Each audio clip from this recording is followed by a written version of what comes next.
Magandang araw mga kaibigan. Bigyan natin ng reaction opinion itong post ng All Right. Ping Lacson on opening of the BIR green box. Ping Lacson said he will not vote in favor of opening of BIR green box that pertains the tax records of BP Inday Sara if there is no written authority from Bongbong Marcos.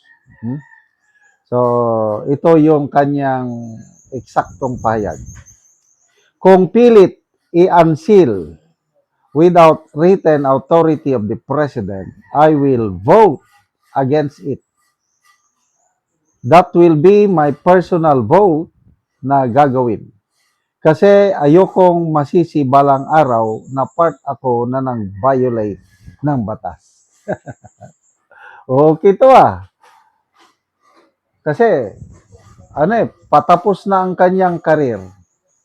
Magre-retire na daw siya sa 2031. Gusto niyang sundin. Kung anong nasa batas, dapat yun lang.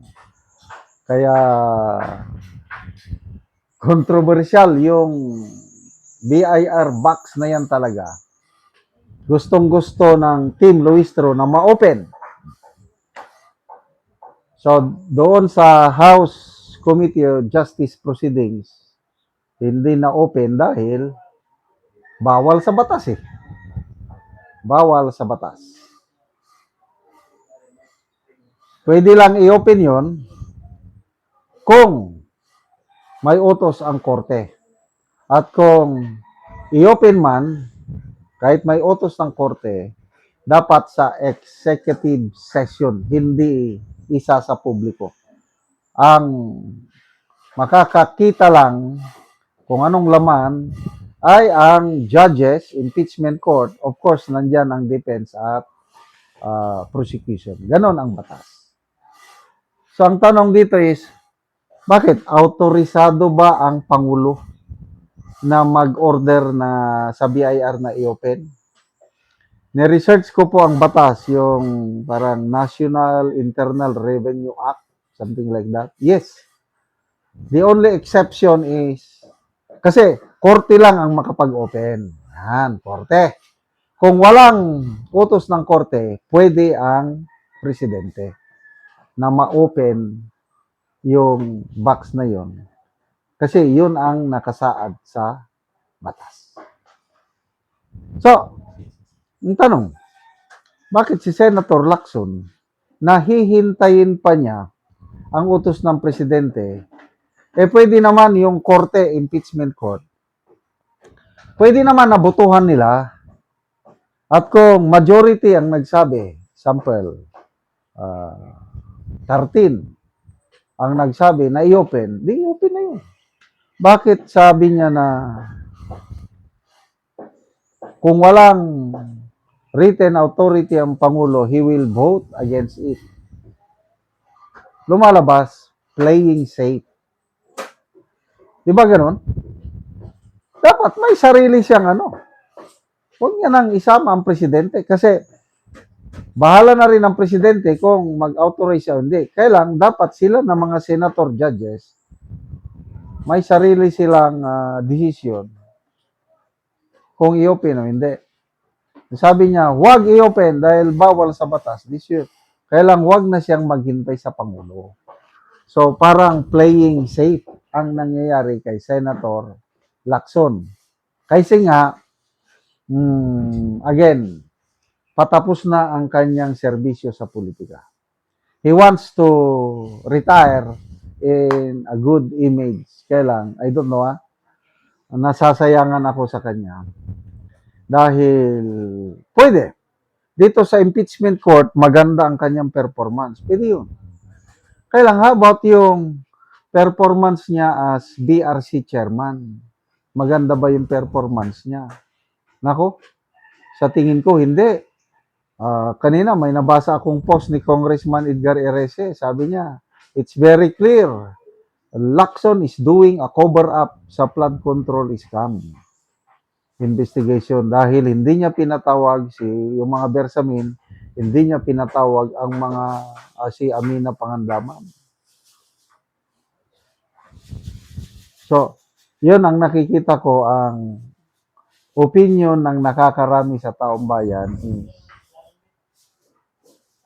sa panahon ni Lacson as BRC chairman is instead na iporsigi kung nasaan ang mga ebidensya, ay hindi, tumigil siya. So lumalabas, cover up.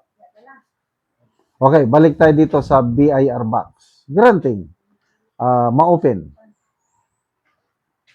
Kung i-open, payag ba ang depensa? May nabasa kong article, pumapayag ang depensa. Hindi sila mag-object.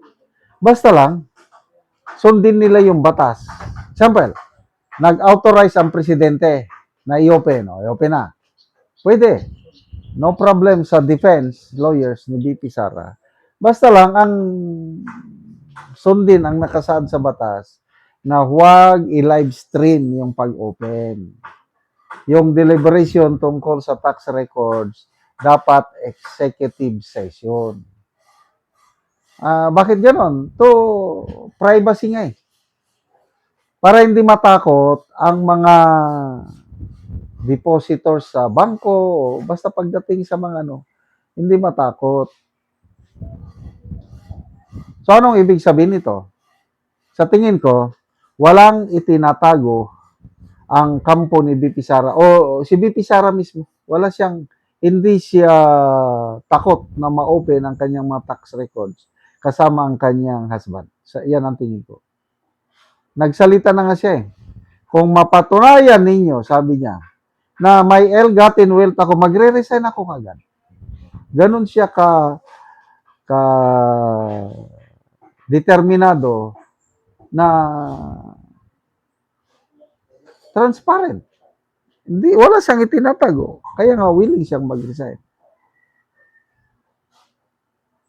Kung ma-open yung tax record, will it be enough na patunayan na may ill-gotten wealth siya? Sabi ni Attorney Edward Chico, hindi. Kulang yan. Dapat maghanap ng ibang ebidensya ang prosecution to prove na may ill-gotten wealth si BP Sara.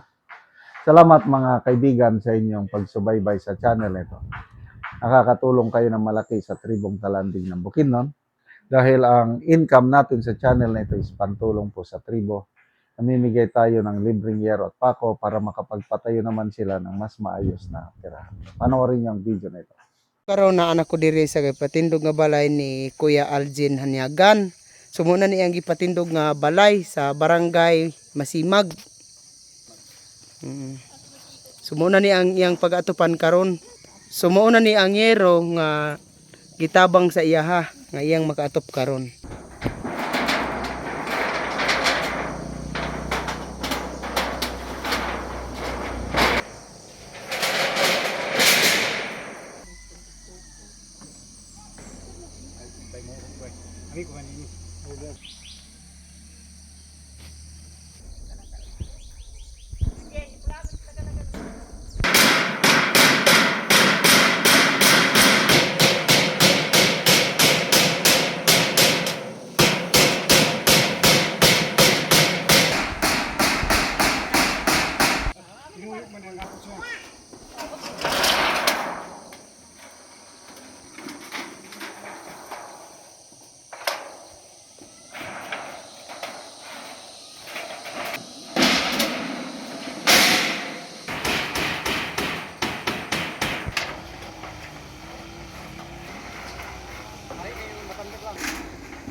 Og karon naman na gid sa pag-atop ang ginatabang nga yero, so makita gid nato nga nakaatop na gid sila sa ilang gipatindog. May buntag, salamat kayo sa Ginoo unang-una.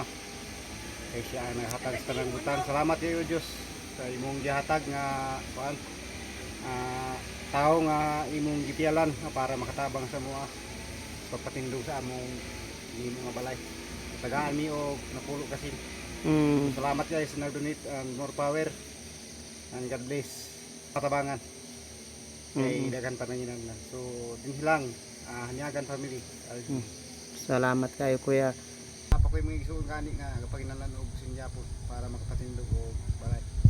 Salamat kayo. Hilang. Daghang salamat o